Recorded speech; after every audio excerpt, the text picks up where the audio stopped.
Hi, caller. You're on the air. What's your name and where are you? This is great. This is Darian. I'm in Philadelphia, PA. Darian? Darian, yes. Okay. Forgive me. I have never taken a call before. I'm not like a practiced DJ. I don't know how to do this. Sup?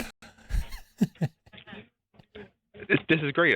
This is pretty exciting. I always try to get you guys podcasts, and this is cool that I actually get to talk to you. Oh, good. Thanks for watching. Thanks for listening. And real quick, before I ask my question, your breakdown of the DxO Mark website was phenomenal, by the way. Oh, I'm glad that helped. I, DxO, it absolutely did. they have so much useful information and just so much completely misleading information, right? Mm-hmm. It's really hard Yep. to cut through. And I don't know. They have great data there if you just know how to dig through it. Yeah, I stayed away from it for the longest time, and everybody gave it a bad rep. But once you broke everything down, I looked in more, and I'm like, this is the most useful information if you just know what you're looking for and so forth. Yeah, most people don't. Like they just take everybody's word for it when people say that Mm-hmm. it's useless and you see stuff like nobody uses it and then everybody just repeats the same things like word for word about why it's not Exactly. useful. Like they don't tell you what they do, but they kind of do in great detail. They even will give you the exact software you need to recreate their test, but people still say you can't recreate their test. You could also do it in some Yeah. different way. And there's a lot of transparency there and that's one of people's big problems with it. Yeah. It would be better if other people did the same test because then you could say so and so disagrees, so and so agrees, but nobody else does that because it's just really hard to do that Oh stuff. no, I But I believe think it. they do pretty good work. Well, It what is, did you and your want to? breakdown again was fantastic. Oh, thanks. Um, What did you want to ask? I had it was a basic question. I've been shooting about less than a year now. And I just had a simple question about I shoot with a Nikon D5500, Great camera. and in the scene, and like I shoot a manual and all that, but it gives you the option like between like standard, neutral, like how you want to take the picture. Yeah. And I always wonder, does that make a difference? Like I always shoot in standard. Uh-huh. I don't know. Does it matter if you're should I change it to like vivid, or should that not matter since I'm shooting in raw? Or I was going to ask if you're shooting in RAW, it really doesn't make any difference. It okay, might change how it looks by default when you pull it into Lightroom. So okay, I'm not sure about the D5500 specifically, but Lightroom can see what you had that set to. But hmm those settings in the camera, they change how the camera processes it, like how intense the colors are, how much saturation, how much the shadows are raised or whatever. But they don't change the raw hmm file whatsoever. But your camera will put a little gotcha. something in the metadata that says this guy set it to portrait, this guy set it to standard. And in theory, Lightroom can Gotcha. read that and change those Okay. settings. And sometimes for some cameras it does that, and for others, it seems to just completely disregard it. But if you go into hmm Lightroom, there is the option to use which picture profile you want to use in the develop module. Anyway, I pretty much never worry about it. It will make a difference if you Cool. All record right. video because that's never raw. Okay. All right. No video for me yet. All pictures at this point. Yeah, good. Yeah, so I just wouldn't But sweat it. Some people like to do it while they're recording. Some people prefer to do it in post. Uh, oh, Thanks yeah. for calling in. Oh, no problem. I appreciate it. Thank you. All right, take care. All right. I'll just take another call. Hi, caller. You're on the air. Hey, thanks for taking my call. This is awesome, by the way. I'm really glad you guys are doing a call-in show. It's pretty cool. It's we started this ever like half an hour ago, just futzing around trying to figure out if it would work or if anybody would actually call in. What's your name and where Yeah. are you? My name is Caleb. I'm from Buffalo, New York, Hey, which is near Caleb. Niagara Falls. Yeah, And I've first been of all, through Buffalo a couple of go ahead. times. It's cold there. Niagara's a great place. People underestimate Niagara, I think. It's just a good place to like hang out, whether you're like just you could be 20 somethings without kids. It's a great time. There's lots of party things to do. If you have kids, there's lots of fun kid things to do. The falls are fun for about 12 Yeah, yeah, minutes and then you get bored, but overall I really like Niagara Falls. yeah. As for someone who lives here, people visit all the time, and they're always really excited to see the falls. And I'm like, that's like the least interesting thing here of Yeah. all things. But But yeah, well, first I just want to say your books are incredible. They're a Oh, great thanks. resource. I'm really happy I purchased them. Oh, And good. I Thank you for actually have that. 2 questions. Yeah. My first question is, have you ever really gotten into Capture One, and what do you think of it? And my second question, I'll get to that and I'll hang up and I'll just listen on the air. Okay. My second question is, if you could maybe sometime in the future, do like a behind the scenes of how your studio works and like your cameras and stuff. Because I certainly would be interested. I think that stuff is really cool, and I don't know, maybe some other people would be interested too. You mean the video studio, the live broadcast studio?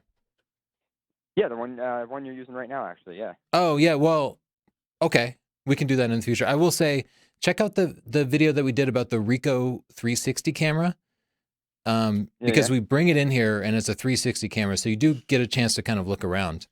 Though actually we completely redid the studio since then, so it's a little outdated. But yeah, we'll take a look at it. Our setup here is incredibly complex, and to back up to your first camera capture one.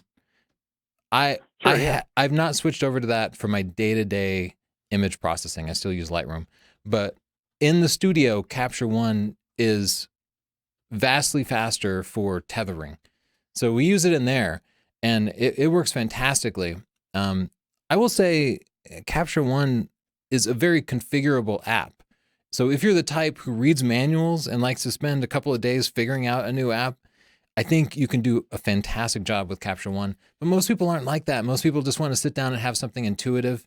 And I feel like Lightroom is much better at that, because Lightroom's popular. There's also books about it and tons of videos and tutorials. So Lightroom, I think for the average person, is probably still the right choice, but it is slow. It is so slow. I hate how slow it is. Oh, run some 50 megapixel 5DSR pictures through there.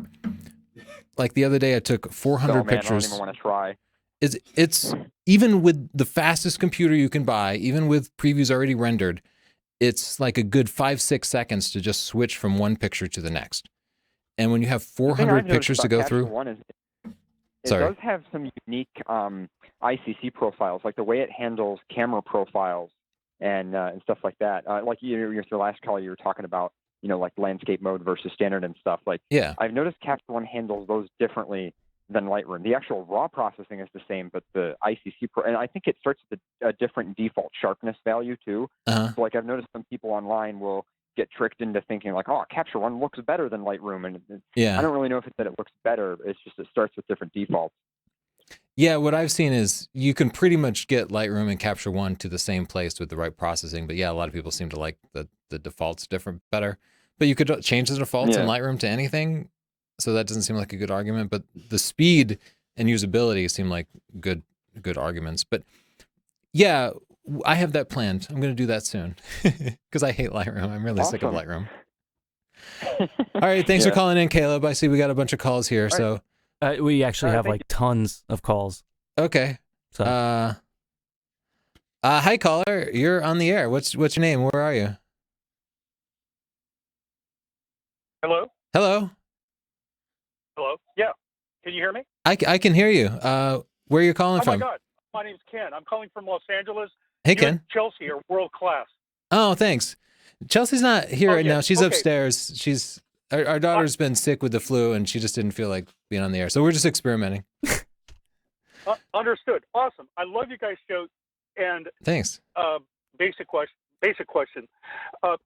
After you came back from your Cuba trip, and you were emphasizing the value you place on the Sigma 24 to 105 zoom, you changed my mind. About 3-4 months ago, I purchased the Bottas 85 1.8, and I found out I want to start a food blog, and I realize now I got the wrong lens. Which camera do you have? Camera store.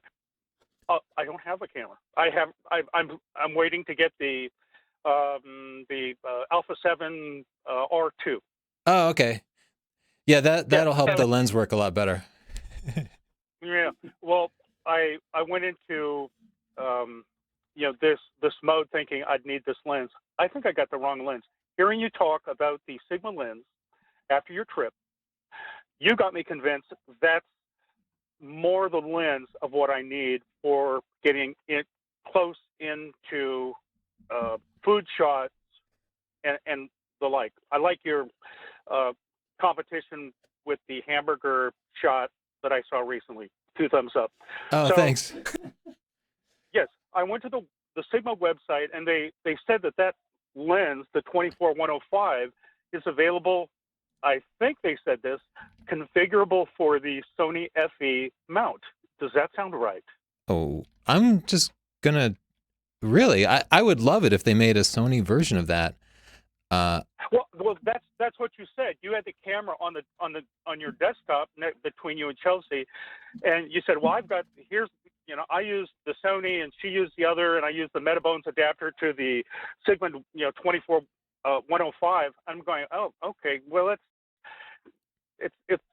I figured you are going to know if that lens is available, but there's some spiel to that effect on the website that I may have misunderstood. So I'm open to.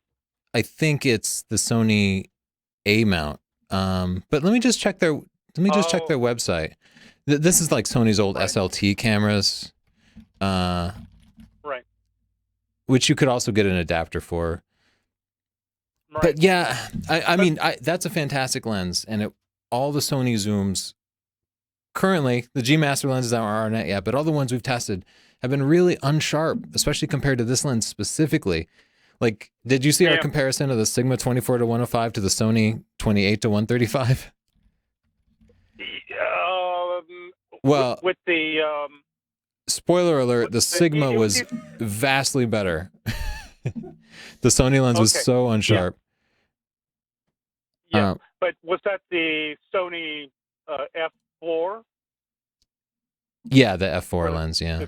Okay. All right.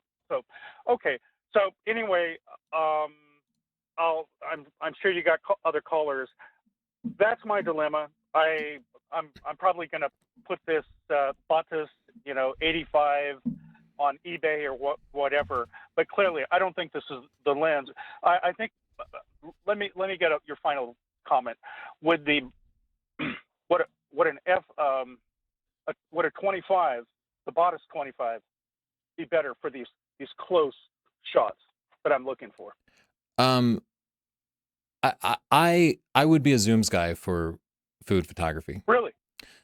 Okay. That's just my own personal style. I mean, if you have been doing it and you find primes work, then that's great. But the thing about zooms is they give you the ability to control the background, and you might need more or less background, and so zooms kind of allow you to control that precisely. Okay. But people just like zoom or Tony, prime. So you changed my mind on the Cuba trip update, and I thank you wholeheartedly for that. Okay. Well, just because I'm doing it some way doesn't mean it's the right way, but I hope it works out for you. Thanks for calling in, Ken. I like your I like your perspective on watching costs and teaching scrutinize your gear. Good job. That I do. And again, you guys are world class. Thanks, Ken. Thanks for calling in. You bet. Take care. Radio.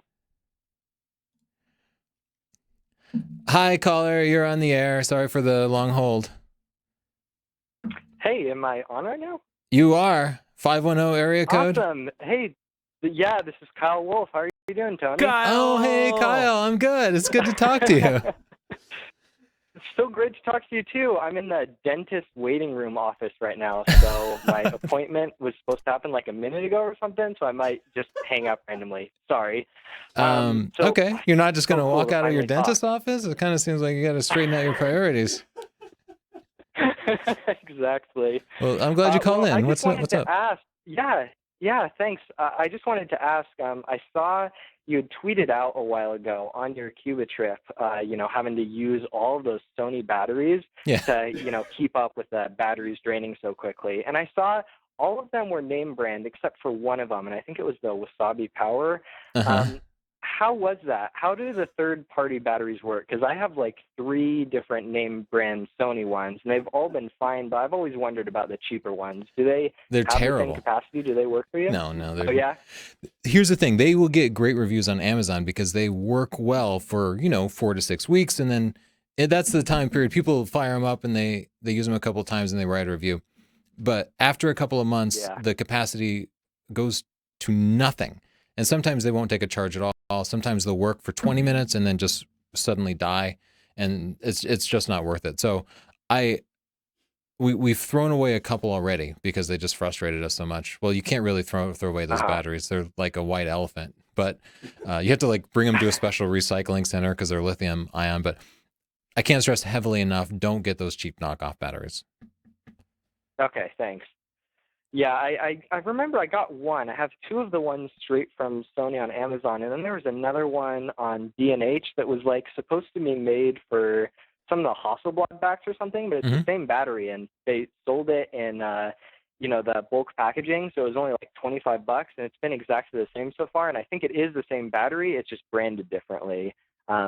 But yeah, that one's been working great. I wanted to know about those third-party ones because I have lots of friends who use them, but I don't know. They seem fishy to me. And I remember Jason Lanier, I know, love him or hate him. He did do a test with one of them, and I think that actually expanded inside of the camera and made it stop working. So that was really worrying to me. Oh, that's really scary. Yeah, I haven't had that happen, but I have had batteries puff when they were out of the device. Oh, yeah. That's terrible. But maybe there's some brand that I haven't tested that works properly. Just the ones I've tested have all been terrible.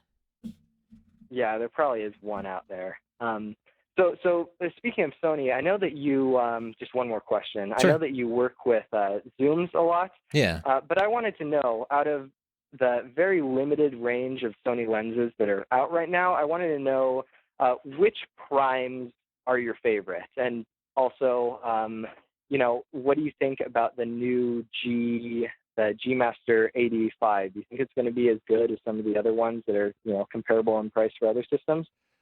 So we are going to Miami in like a week to test out the G series lenses, and I am going to put them against the Sony, the Canon and Nikon version. So we'll see. I haven't done a side-by-side test, so I can't really say how sharp it is, but I will say it feels fantastic. But as far as which primes are our favorite in the Sony world, the only actual Sony branded prime we have is the 55 millimeter f1.8, which is, it's great. It's small, it's light, it's sharp. But we don't actually use it that much because we just so frequently manually focus with these cameras because we do a lot of video with them. So we actually use adapters and then Canon zooms, or when we shoot primes, it's frequently Sony to Nikon adapter and then Nikon primes. But a lot of Rokinon primes. We have a lot of, the 24 millimeter Rokinon, the 85 millimeter Rokinon. Because I don't care about autofocus, I get these kind of inexpensive and sharp lenses. So that's a long way to say I don't know because I haven't used those other Sony branded primes. Sorry. Matt Granger probably knows better though. I know he's deep into that. Yeah. I use the same thing. I have a lot of, not like the newer Nikon stuff, but a lot of older film AIS Nikon gear that I adapt to the Sony, and that's been working great. And then, of course, the Miticon 50.95 that's, not super sharp, you have but that. It's got character and I like it. Yeah, I use it a lot. It's just so much fun to use. It's just like a little heavy little glass brick. Yeah, it's just perfect for kind of walking around and taking pictures. Yeah. And also, I just wanted to mention, I know I've said it in the past, but if you guys ever want to test out the Sony branded 28 millimeter for the E-mount, just, let me know and I'll ship it out to you guys because I don't use it a ton. So I'm always willing to ship it out for like a month or something. Awesome. Thank you. Yeah, we'll take you up on that. I'll be in touch. All right. Awesome. Well, it's great talking to you finally. And have a great time. Thanks. Good luck at the dentist. Bye, Kyle. Thank you. Bye. Hi, caller. 401 Hello, area code. Tony? You're on the air. Hey, Tony, this is Justin Weichel calling from Galveston, Texas.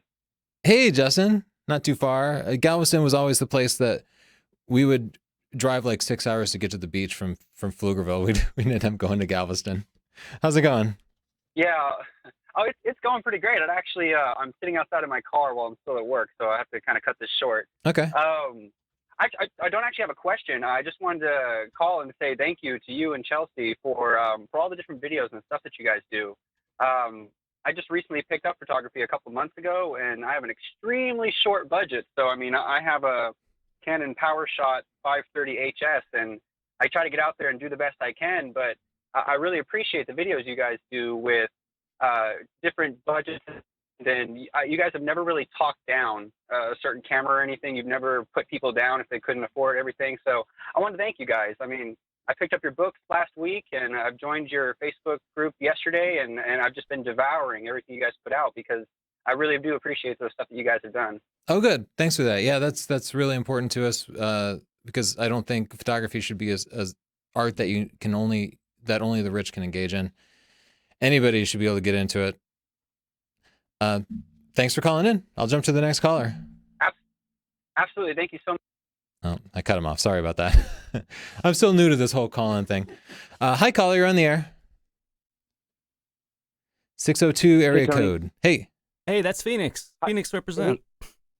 Hey. Yes, sir. Quick question. I'm just getting really into photography. I'm a climber, so I'm doing a lot of like climbing photography. But cool. Also, since we're camping out like every weekend, I want to get into kind of night photography. Okay. So right now I have a D5200, but I found that the noise level when you're doing night photography is pretty high. What would be like a full frame sensor that I could do affordable to do better night photography? What are you taking pictures of? Is it like people hanging out by the fire? Yeah, that and stars. Okay. That stars are tough, right? Because you're probably trying to avoid star trails, so you're keeping your shutter speed under 30 seconds. Yes, sir. What lens are you using? Right now, I'm just using the kit lens, the 55 to 18 to 55, and that's where I'm actually the next purchase I want to do is a new lens. Yeah, so if you upgrade to, say, a full-frame body, you'll be able to reduce the noise in your images at a given ISO by 2.25. So you'll get less than half the noise, and that would be a big step up. If you were to upgrade from that kit lens to, say, the Sigma 18 to 35 f1.8, that would give you like 3 stops, like 8 times less noise. If you were to shoot with it wide open, you could do the same thing by getting a fast prime lens, like an f1.4 lens. So I would steer you away from trying to upgrade the camera and get you into a faster lens. That'd make a much bigger difference. Okay, that makes sense. You got anything else for me? That answers my question. Okay. No, I appreciate it. Thanks. Thanks. I'll move on. Hi, caller. You're on the air. Hello. Hello. Oh, hi, Tony. How are you doing? Good. How are you? I'm good. Just want to say great content. One of my favorite YouTubers in terms of camera technology. I learned a lot about you, a lot of compelling arguments you had with different aperture that, affecting with crop factor, and it was great. Good, thanks. I had a quick question, right? Sure. The Sony A6300 that's about to come out, I think, in March. Would you say that it would be a good idea to hold off on purchasing the GH4 right now and wait just to see the results, like the reviews on the A6300, or by the way, I just do amateur commercials for like small startup companies, and I just wanted to get into something. I have a camera with more dynamic range, basically. And what do you think I should do? Should I wait to see what happens with the A6300, or are you shooting in good light, or are you shooting at night in dim light?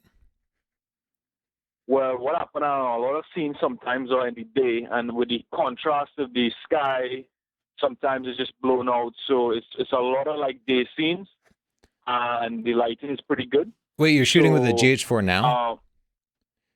No, I'm actually shooting with an NX1 right now. Oh, but okay. It doesn't have the dynamic range is. Quality is great. It is a good camera, but you're right. The dynamic range in our test didn't turn out to be great. I would say jump into the GH4 now. Get that $100 add-on for the extra dynamic range, and I'd even say try to find a used GH4. because they are very durable cameras, and you can pick a used one up for pretty cheap. The A6300 looks like a great camera. We had the chance to play with it, but it doesn't have a touch screen. It doesn't have the articulating screen. The buttons and dials and stuff, they're just not the same. The GH4, especially for the price, is just a stellar video camera, and the image quality should be fine.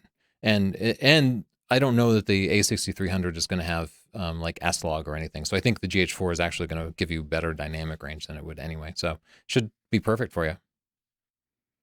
Oh, great. All right. Thanks a lot, Tony. Sure thing. Thanks for calling in. Yeah. Hi, caller. You're on the air. Hello. 904 area code.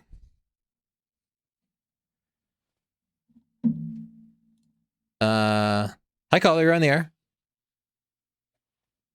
Hi, Tony. Hi. How are you? Good. How are you?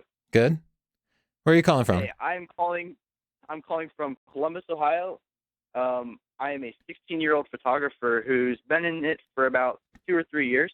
Awesome. Glad to see you get such an early start. Yeah, I really appreciate the videos. They help me a lot.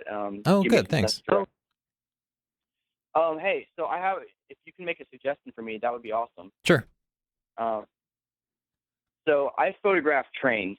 So they're fairly fast-moving subjects.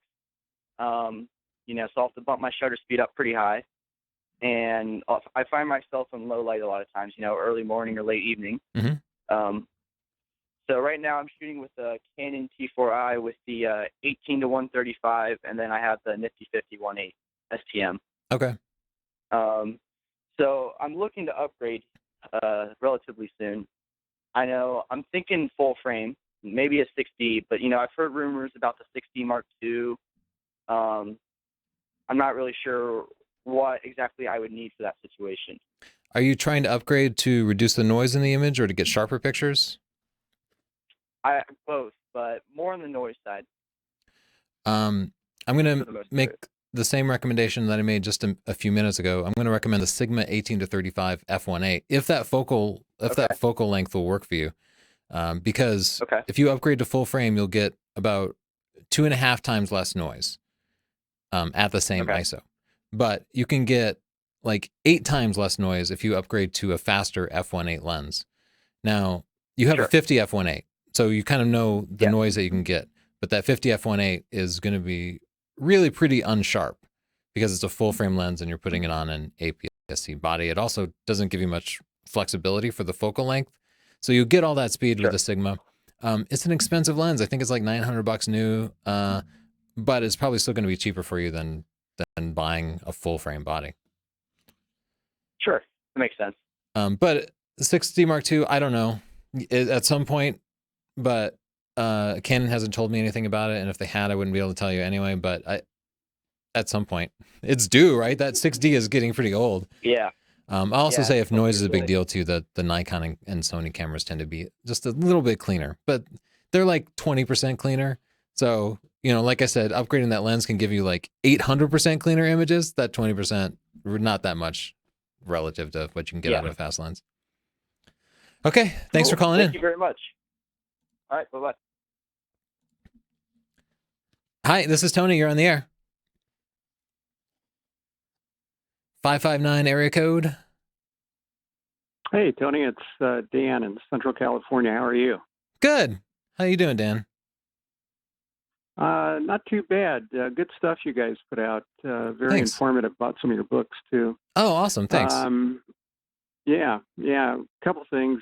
One, I'm kind of getting back into this in the early 70s. I did a stint in Europe and got to know a old German soldier that ran a photo shop and learned a little bit there, and then got sent to the other side of the world and parked it for decades. Wow. So I've got a Rebel XT, the 350D, and I've watched some of your vids, including, I think most recently, the one on pixels and whether you need more. And I've got the f1.8 STM 50 millimeter lens. The kit lens is 17 to 85 and a 75 to 300.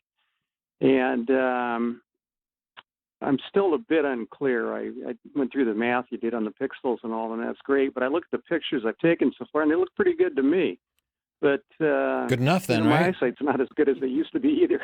Yeah. But I was thinking about upgrading based on what I've seen in your vids. But what's the next step for something meaningful? A 70D or? What are you taking pictures of? Pretty much about anything. I got time on my hands these days, so I've gotten the mode just walking out of the house with the camera. So you name it. So that my recommendation would have to revolve around that. I mean, I twice during the session I've recommended the Sigma 18 to 35 f1.8 for APS-C cameras. Caught that, yeah. Yeah, it's really kind of unbeatable. Your 75 to 300 is probably a full frame lens, is that right? Yes, it's the EF. Yeah. And the other one's the EFS, the 17 to 85. And they're the older ones. I bought this in 2005, right after it came out, so they're not the greatest lens anyway.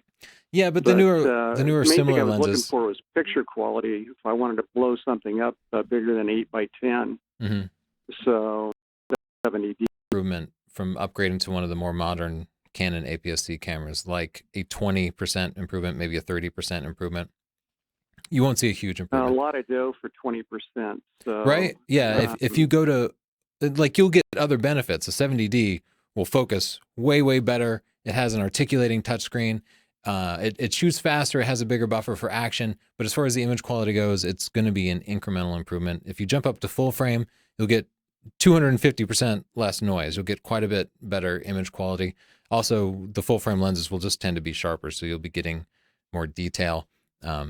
As I've recommended a couple of times, that Sigma 1835 f1.8 will give you much, much sharper images. It'll also let you shoot at lower ISOs and low light, which will get you much, much cleaner image quality. There's not really a great sharp solution for the like 75 to 300 range. You can get a little bit better results from, what is it, the 55 to 200 that Canon has, a lens designed for APS-C, in other words.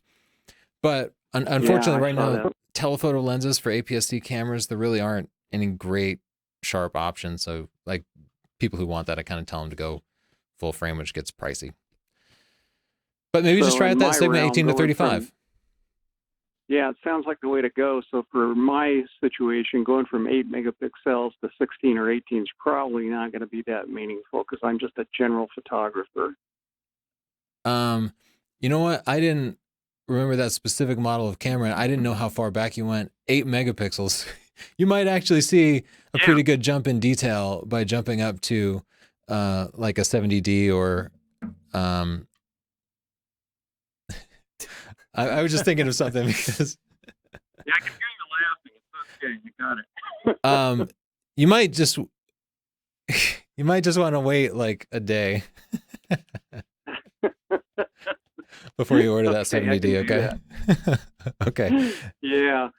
Second question, briefly, I was looking at some photo software, and I know Lightroom and Photoshop's out there for $10 a month, but being a bit of a contrarian, I was looking at PaintShop Pro 8 and Photo Director 7, or am I better off trying to get involved in the Lightroom and Photoshop? I have no idea because I haven't used PaintShop Pro since like the 90s or something. So I don't know. Okay, well, there's a message there too, I guess. I heard your comment about Lightroom being incredibly slow. So yeah, Lightroom's a pain in the ass, right? But I just, I still what I use. I just don't know of anything better. If you find something better, let me know. Yeah, well, I'll keep you in mind. I'm sure I'll catch it before you do, no doubt. Okay. Okay, 8 megapixels to 18 is probably worth doing for $300 used, huh? Yeah, that actually would get you a big jump. Plus all the other benefits of just the more upgraded camera. Yeah. Okay, well, good enough. Thanks for your help. I appreciate it. All right, have fun with it. I'll let you go. Tony, sorry to interrupt. Yeah. Chelsea just wanted me to give you a heads up that Mishmash is coming up soon. Mishmash? What is that? Like Toby and Christina show? Yeah, I think that's what she meant. Am I not supposed to be on when they're on, or should they call in? I don't know. I even asked if I should tell you on the air, but she said, yeah, tell them. I don't know what I'm supposed to do with that information. Chelsea should call in. Hi, caller. You're on the air. Hello? 906 area code. Hello. Hello. This is Norman from Upper Michigan. Hey, Norman. How's Michigan treating you? Pretty good. It's actually nice out. We're up to like 20-some degrees. Heat Oh, wave. yeah. We got into like the 40s today. It was awesome. What can I do for you? I got a question for you. Yeah. I'm looking for a lens that gives you what your eye actually sees. Right now I'm doing multi-row HDR panoramas, so I'm winding up with like 160-some photos stacking and stitching for one photo. Okay. But I spend so much time trying to get close to the waterfalls and stuff like that. If you just throw the wide lens on like a lot of people do, it just pushes your subject away. Yeah. And right now, the 90 millimeter is the best one I've found for that. For doing the panoramas. For what your eye actually sees. Which camera body are you using? 5D Mark III. Oh, okay. Well, I'm confused. Most people rail, everything. Most people say 50 millimeters simulates kind of the angle of view of the eye, or do you mean something different about what the eye sees? Do you mean like dynamic range or something? Well, what I don't want is when you take a picture and it seems to be pushed away. You know what I mean? Like it's wide angle?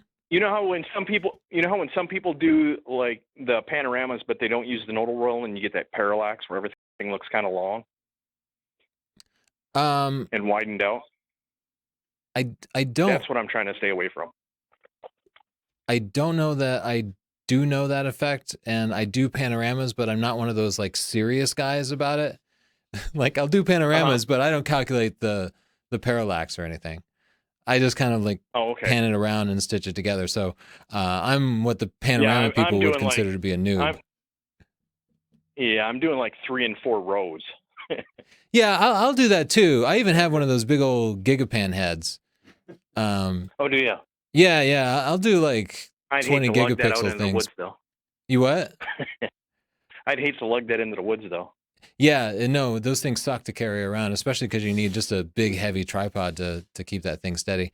Unfortunately, I have no idea how to answer your question. I don't know.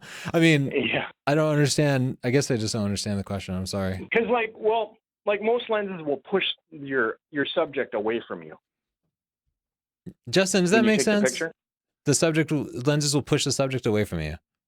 I don't. I wasn't really following. Yeah. To be fair, I was listening. I just couldn't follow. Yeah, sorry, we don't understand what that means. Oh, okay. When I don't know how to explain it. When you take a picture with like a 50 millimeter at a certain distance, the picture will seem like it's the right distance from you. Uh-huh. But if you take it with like a 35 or a 17, then that subject seems to add like 10 or 15 yards farther away from you. Yeah, okay. So wider angle lenses make everything seem a little bit farther away. Right. So that's why I'm trying to find something that'll not push stuff away so far.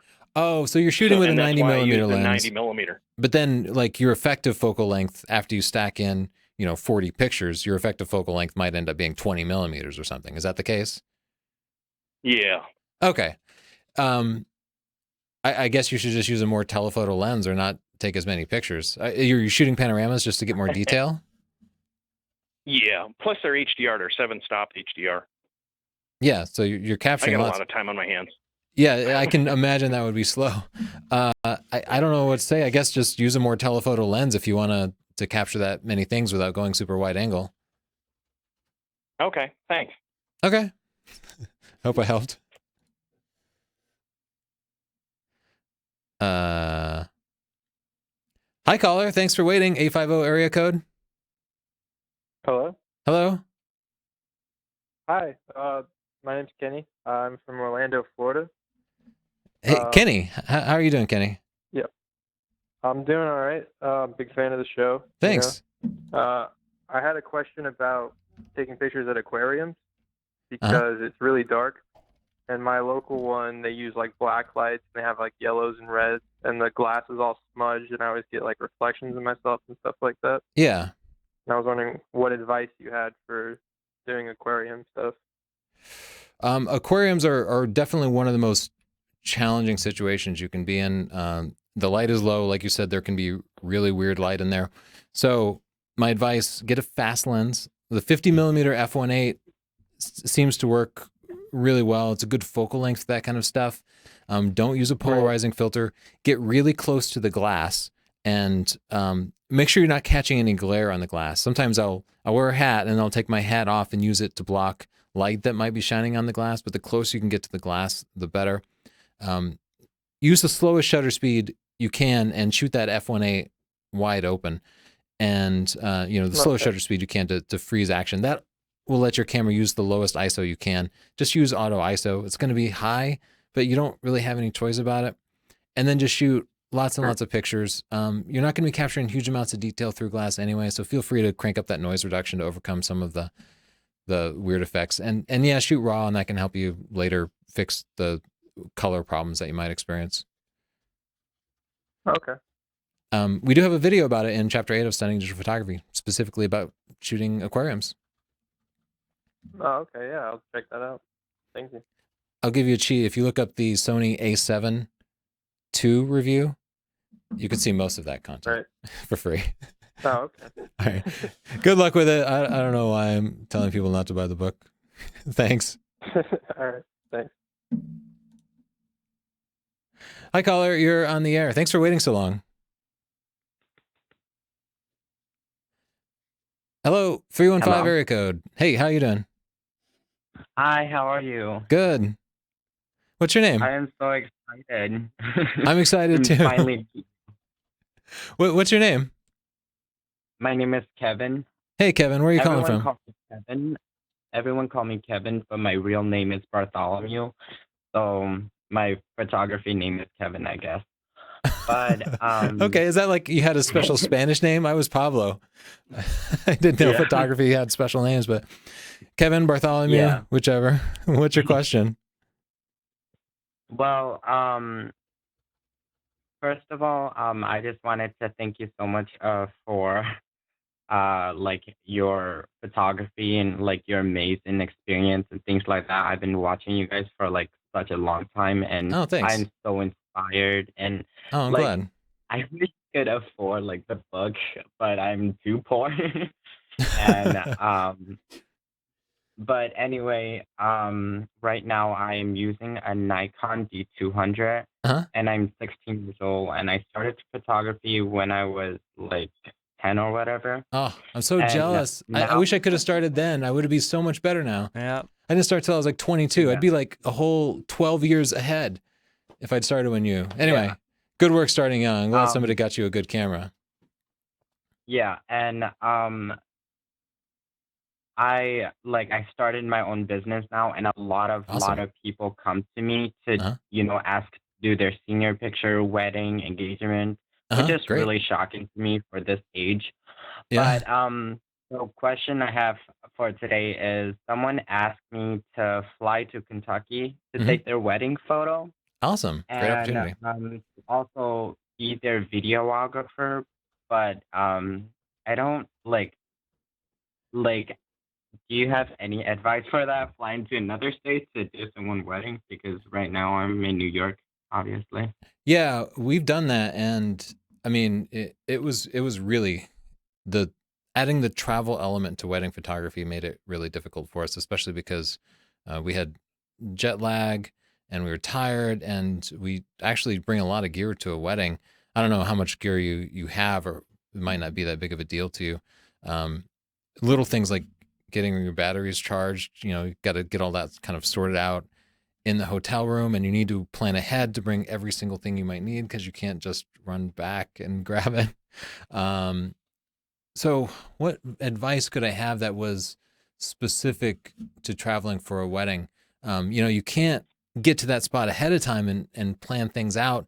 If you can get the couple to maybe take some pictures of the venue or look up other photographers' pictures of the venue, are they in a public venue, or are they doing it in their backyard? They're in a public venue, and well, the thing is, I have a kind of a problem of taking more of because they're African, their wedding are like around like 11 o'clock till 2 o'clock in the morning. So it's gonna be like it's gonna be mostly at the reception, and the light is going to be weird. But I just guys need help with that. They're African, so they're having their wedding at 2 a.m.? No, like the reception are like at the reception are like I don't know, like it's just weird. The wedding are just really weird. But the last wedding that I went, they started the reception at 11, ended at 2 in the morning. So Oh, yeah. okay. Is this also? Oh, okay. So it's not your first wedding. You shot another wedding before. Yeah. Okay, that's good. I was going to say, try to practice things, try to look up pictures of the venue, but I'm not coming up with any immediate suggestions for you with your particular camera gear for the travel element of it. I mean, get there early, scope the place out, find your angles, plan for working in low light, which means, bring a nice fast lens if you can. Shoot raw, bring more memory cards than you think you need. I hope that helps. Yeah. Also, like right now, another really quick question. Sure. Like right now, I'm using the Tamron, what is it? The Tamron. Oh my goodness, I forgot. 28 to 75 millimeter. And I really want to upgrade to another camera that takes like video and like that have wider screen, because obviously the Nikon D200, it's like less expensive, and they're like not as high quality, and they take yeah, it's from it just 2005. have a Just for really everybody loud listening, it's an ISO 11-year-old noise. camera. Sorry, go ahead, Kevin. Huh? I was just telling What did everybody you say? listening that the D200 is from 2005. I had to look it up, but it's an 11-year-old camera. So many people Yeah. like jump every year to a new camera body, but you're using something that, a little bit older. Yeah. So like I've said, I just really want to 90 upgrade to seconds. something, maybe like to a Nikon D7000 or something, or 700. Is it 700 or 7000?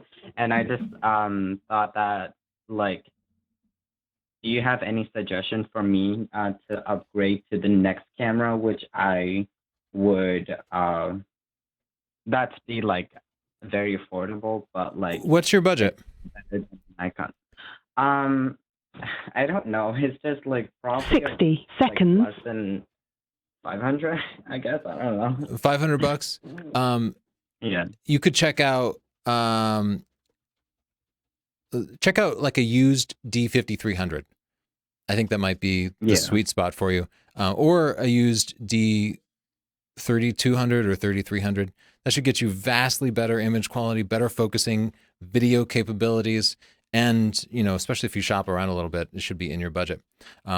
Kevin, I have to let you go because I'm told that we only have 30 seconds left. This is our first time doing this, so it's going to Thank you so cut much. us off. But you have a good day. Thanks for calling in, and I'm sorry to everybody else who called in that I didn't get to your call. We have a time limit. We will try this again sometime. I'm sorry you guys held on the air on hold for so long, but we'll get to you next time. 10 seconds. Thanks, guys. All right, thank you. Have a good day. Bye. Bye. That is all.